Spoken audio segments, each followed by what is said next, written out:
Message today is out of Psalm 27. Psalm 27. Starting in verse 1. It's about the provision of God. Amen. It says there, "The Lord is my light and my salvation. Whom shall I fear? The Lord is the strength of my life.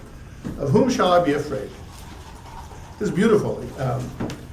He's my light and my salvation. It's like, what do you mean, my light? What he's talking about is he's my spiritual light. What do I mean? There's lots of times in life when we're confused, we don't know what to do. It's spiritual darkness. But God is my light. He shows me what I need to see. So there might be confusion all around, but you just gotta think, this is what I need to do. You may not know what it's going to lead to, but that's really not the issue. You have a sense of purpose. You have a sense of direction. You know what you need to do, and so you can do that. And that's what he's talking about. He's my light and my salvation. My light, he shows me where to go, and you know that the end of whatever it is going to be okay because he put it in my heart to do that. He's my salvation. He takes care of me. It may not be the way that I like it to be, but I know he's always going to take care of me. He's going to take care of me, and it's going to work out well. So because he's my light, my salvation, whom shall I fear? Well, this is a good question. He said, if God is my light and my salvation, if I know he's going to take care of me, and he guides me and he directs me, who have I got to fear? I mean, he's God. There's nobody else bigger than him. There's no one else as big as him. So I've got nothing to fear. There's more on that in a minute. He said, the Lord is the strength of my life. That's beautiful. It's like, so I don't depend on my assets. I don't depend on my checkbook. I don't depend on my talents. I don't depend on my abilities. I don't depend on my physical strength. I depend on the strength of my life, which is God himself. He recognizes he doesn't have anything that God didn't give him. So where's the strength of my life? God is the strength of my life. He gives me talents, abilities, strength, intellect, whatever I need to get the job done. To take care of me, to take care of my family. The Lord is the strength of my life.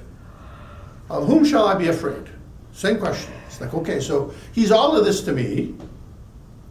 Whom shall I be afraid? Now, why is he asking this question? Because in the midst of knowing all of this, there's what you know and what you feel. We've all had those experiences. Like, well, I know this, so why am I scared? You can know something and still be scared. There's a difference. There's sometimes a disconnect between your head and your heart. So it's like, well, I know this, but I'm not so sure. You're feeling fear, but you know it's okay. So how do you make that connection? It's all about getting into the presence of God. He'll take care of your heart. Your head might be in the right place. Your head is in the right place. You understand. You know that God's there for you. Your heart isn't. Trust God.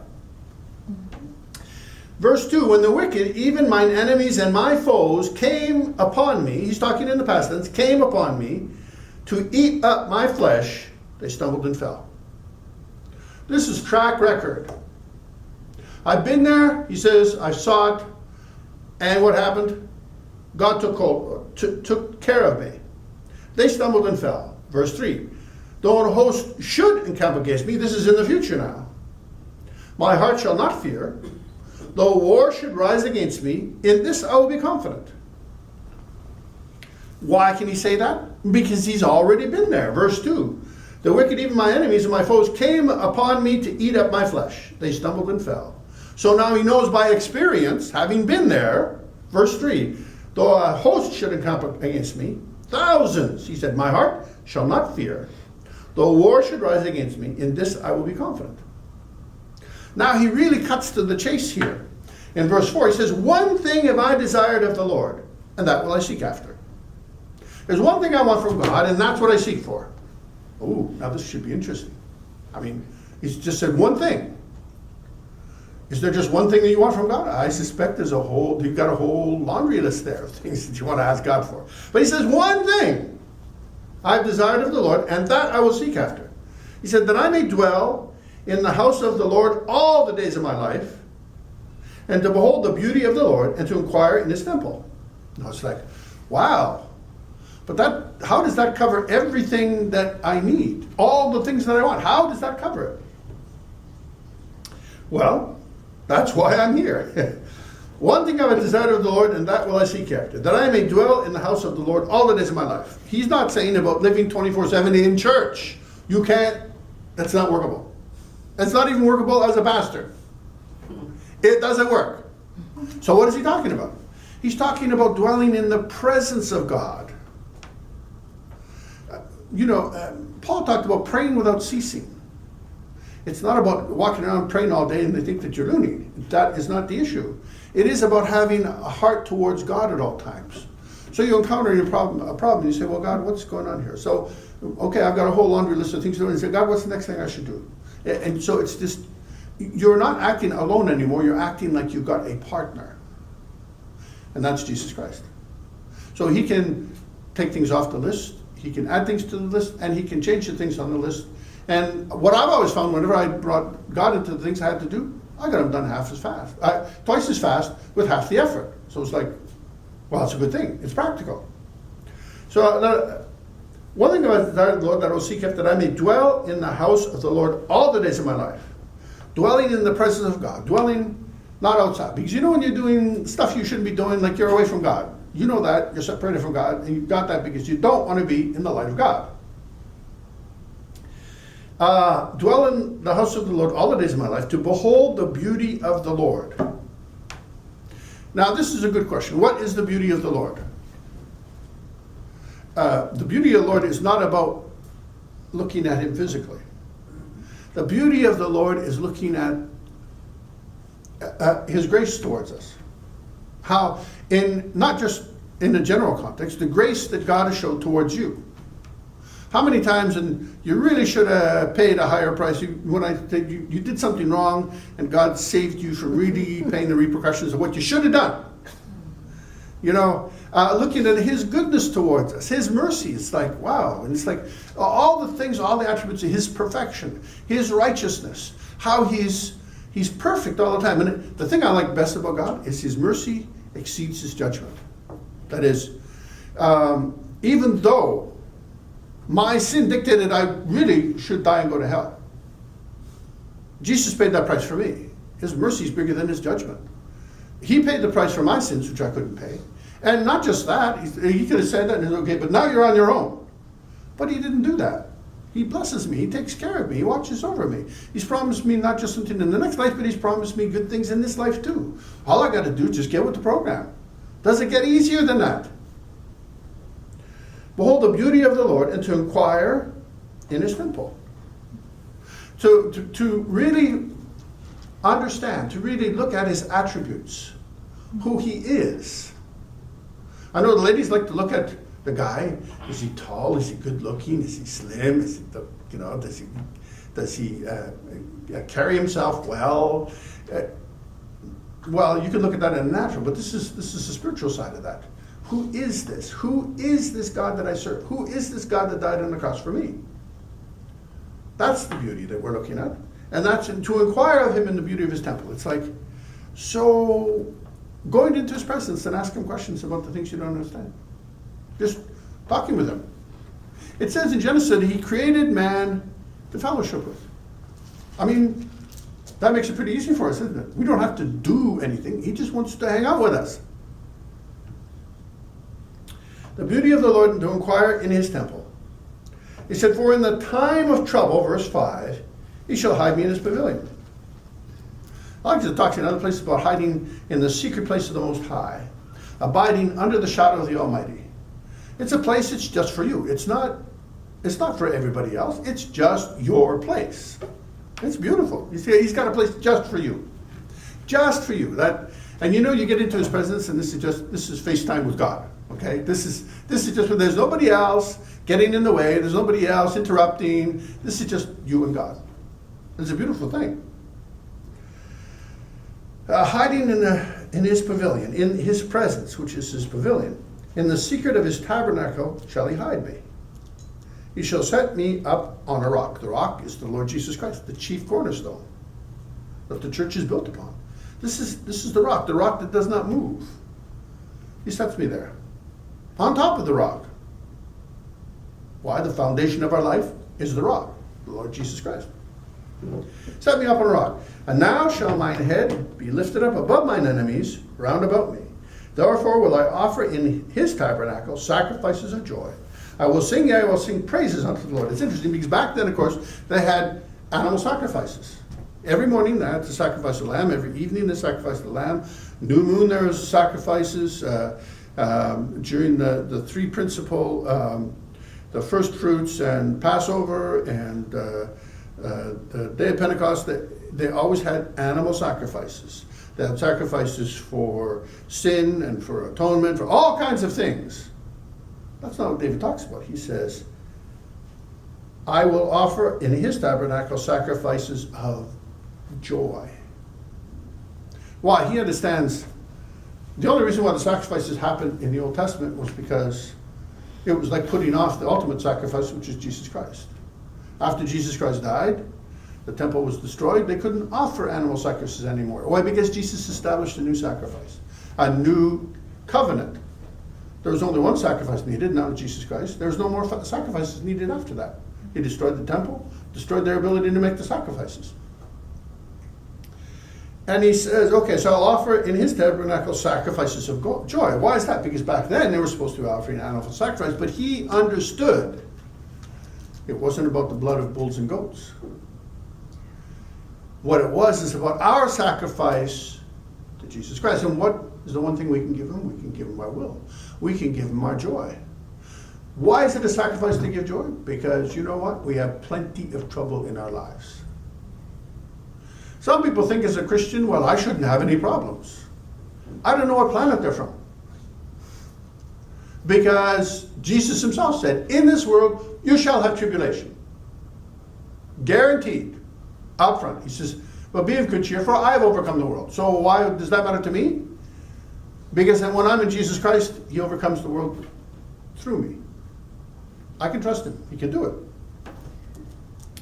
I'll offer in his tabernacle sacrifices of joy. I will sing praises unto the Lord. Why is it a sacrifice? Because I don't have to. I could be doing some of the other things. Sometimes in the midst of that, when I don't feel like being joyful and I give him a sacrifice of joy, it's acceptable. It's a blessing. It becomes a blessing for us. Hear, O Lord, verse 7, when I cry with my voice, have mercy also upon me and answer me. Why? Because I'm not always joyful. You know, we can be in the right place spiritually, but there's always stuff coming at us. We have 5 senses and the enemy works in every one of them to get us from that place of peace and joy in Christ. Anything to aggravate us, to make us angry, to make us fearful, to give us anxiety, anything that he can do, he's working through those 5 senses to get it. What you hear, what you see, and then he works in your head, plants thoughts, all to get you from that place of peace and joy in Christ. So what is it? Hear, O Lord, when I cry unto thee with my voice, have mercy also upon me and answer me, because I'm not always there. I need help. When thou saidst, seek ye my face, my heart said unto thee, thy face, Lord, will I seek. Why do I seek the face of God? Because as the word says, in his presence is fullness of joy. That does not take our problems away. And that's not like smoking weed or taking drugs. It doesn't take the problems away. But it does give us perspective. We come to a place where we understand it came to pass, it didn't come to stay. We understand that God's got it in hand, and he's either going to give me the grace to go through, or he's going to fix it. And you know what? It shouldn't matter to me which one he does, because it's all good. Verse 9, hide not thy face far from me. This is David speaking to God. Put not thy servant away in anger. Thou hast been my help. Leave me not, neither forsake me, O God of my salvation. He understands that God can leave him. Now, that doesn't mean leaving him forever, but it's like God can kind of put you out there to get your beaten. Because you need it sometimes. I can say that from personal experience. We all need our beating sometimes. And he'll put us out there to get it. So he's saying, don't leave me, neither forsake me, O God of my salvation. You're my Savior. He goes on to say, when my father and my mother forsake me, then the Lord will take me up. What's he saying? Who loves you more than your mom and your dad? They said, but he says, even as much as they love you, even as much as they'll do what they can do, he said, there's a time when that stops. There's a time when you get to the end of it and they say, I won't help you anymore, or I can't help you anymore. That's where God takes over. He goes the extra distance. He can go, he can do what your parents can't do. Do your parents love you? Of course they love you. But he loves you more. Why? Your parents didn't die on the cross for you. Jesus did. Teach me thy way, O Lord, and lead me in a plain path because of mine enemies. This is simply, he's talking about his day-to-day life, his walking around life. He's saying, teach me your way. Lead me in a plain path because of my enemies. Why? Because my enemies want to get me off that path. Show me the plain path. Show me the right path. Keep me there so I know I'm going to get to where I want to go, which is the presence of God. Deliver me not over to the will of mine enemies, for false witnesses are risen up against me, and such as breathe out cruelty. You know, there's times as a Christian, people will have a problem with you simply because you're a Christian. It's really not personal. If you were to ask them, why do you hate me? They'd look at you like you were talking a foreign language. They don't know. They just hate you because they hate you. But it's also true that God's going to give you favor with people and they'll like you simply because they like you and they don't even know why. Verse 13, I had fainted unless I had believed, I had fainted or I had given up unless I had believed to see the goodness of the Lord in the land of the living. This is a great summation. How many times have you said, I give up? Yet God is always there. He'll take you the extra mile. He'll make sure that you're provided for. He'll walk you through. I would have fainted or I would have given up, unless I believed to see the goodness of the Lord in the land of the living. He sums up the whole thing, verse 14, by saying, wait on the Lord, be of good courage, and he shall strengthen thy heart. Wait, I say, on the Lord. Be of good courage. How can I be of courage? Because I know I'm trusting God and God will never fail. He may not do what I expect him to do. In fact, he's God. He'll probably do something I totally didn't expect. That's been my experience with God. It's like, I want him to do this and he does something over here, but it's way better than what I had expected. It's like, oh, this is good. He's a good God. He wants to give you not better, he wants to give you the best. We can't even recognize it sometimes. We can't recognize the best sometimes. Sometimes we have a hard time recognizing the good. We just, well, if I can just get a little bit of this, I don't want to give you just a little bit, I want to give you a lot. Wait on the Lord. What does that mean? That's not just, well, you know, I can give him 15 days. It's not like that. In fact, you can't give him anything. He'll take whatever time he needs. It's not about waiting. Sometimes it is about waiting. Sometimes you'll put in your heart to pray for something. I mean, okay, so you've got a problem, or puts in your heart to do something or to get something. What's the first thing you do? You pray. You start praying about it. You ask God to perform it, but you also ask God to prepare you. It's easy for you to say, hey, I want whatever. But everything has a responsibility with it. It's always easier to get something than it is to keep something. Easy to get married, hard to stay married. Easy to get a car, harder to keep making the payments. Everything in life is easier to get than it is to keep. I'm not saying it's easy to get, but it's always harder to keep it. And he says, wait.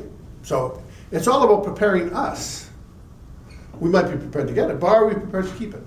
Are we in the right place to be able to keep it? Have we made that? Have we figured that out? We might think we did, and we still might not be ready. So it's like the first thing you need to do is prepare me, Lord. Prepare me for what you want to do. And then you can ask him for it. It's like, okay, and this is what I'd like. And God, I commit it into your hands. And I thank you for your answer. Because his answer might be no.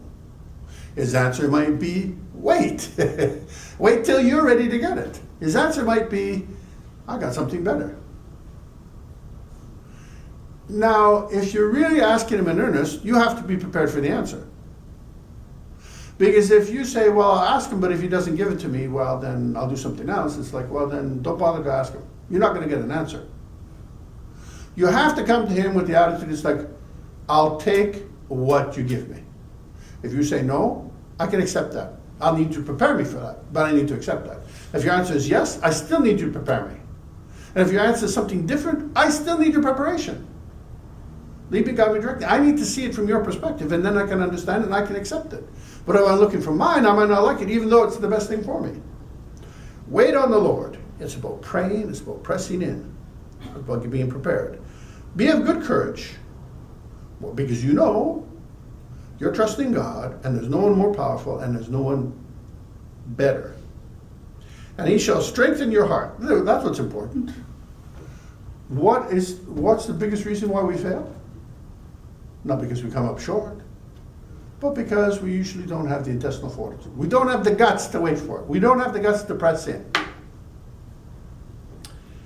He shall strengthen thy heart. Wait, I say, on the Lord. Just wait on him. Get into his presence every day. Not just when you have a need. This is God's provision for us. We get into his presence, and you know what? You never know what he's going to tell you. It's funny, it's like sometimes people say, I wish you had more message. Well, that's God's way of telling you, come, ask me about it. Now, I want to give you some more. We've got the Bible here that invites us into his presence. We got prayer that invites us. We got praise and worship that invites you into his presence. It's all about getting into the presence of God. Why? Because everything you need, everything you want is in the presence of God. All we got to do is get there, and he has no hours. He has no days. It's not 7 to 11, Monday, Friday, and Saturday. It's every day, 24/7. Women can talk, but God can talk more. There's nothing better. He loves to talk with you. Yeah. But talking is two-way. It's not me going to him with a laundry list and then walking away. I got to listen long enough to hear what he says about it. That's conversation. And that's my message today.